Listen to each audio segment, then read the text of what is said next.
ভোকত থকা পেট, খালী জেপ আৰু মিছা প্ৰেমে মানুহক বহুত কিবা কিবি শিকাই থৈ যায়। আৱেগিক হৈ নিজকে কাৰো অধীন নকৰিবা। ভগৱান আৰু নিজৰ বাহিৰে কাকো চকু মুদি বিশ্বাস নকৰিবা।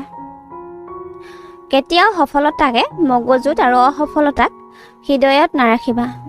কাৰণ সফলতাই মগজুত অহংকাৰ আৰু অসফলতাই হৃদয় ভাঙি চুৰমাৰ কৰিব পাৰে। জীৱনটো জীয়াই থকা মানুহৰ প্ৰয়োজন অনুযায়ী, ইচ্ছাৰ ওপৰত নহয়। কাৰণ ইচ্ছা ধনী ধনী মানুহৰো পূৰণ নহয়, কিন্তু প্ৰয়োজন দুখীয়াজনৰো পূৰণ হয়।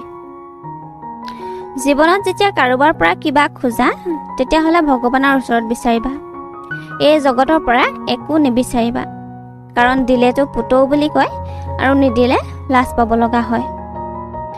বেয়া সময়ত এটা কথা মনত ৰাখিবা, বাধাবোৰ কেৱল জীয়াই থকা মানুহৰ বাবেহে, নহ'লে বা ৰাস্তাটোতো মৰা মানুহৰ বাবেহে এৰি দিয়া হয়।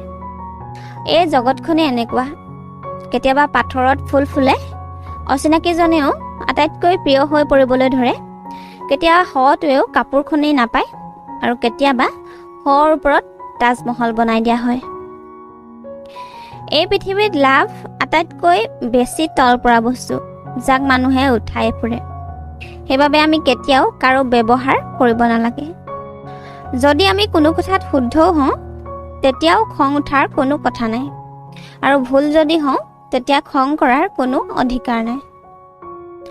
যেতিয়া দূৰত্ব বাঢ়ি যায়, তেতিয়া ভুল বুজাবুজিৰ সৃষ্টি হয়। আৰু তেতিয়া সেইটো শুনিবলৈ পোৱা যায়, যিটো আজিলৈ কোৱাই হোৱা নাই। স্নানৰ দ্বাৰা তন, দানৰ দ্বাৰা ধন, সহনশীলতাৰ দ্বাৰা মন শুদ্ধ হয়। বিষটোতো এনেই বদনাম হয়, কাৰণ এই পৃথিৱীত বিষতকৈ বেছি চেনিয়েহে মানুহৰ প্ৰাণ লয়।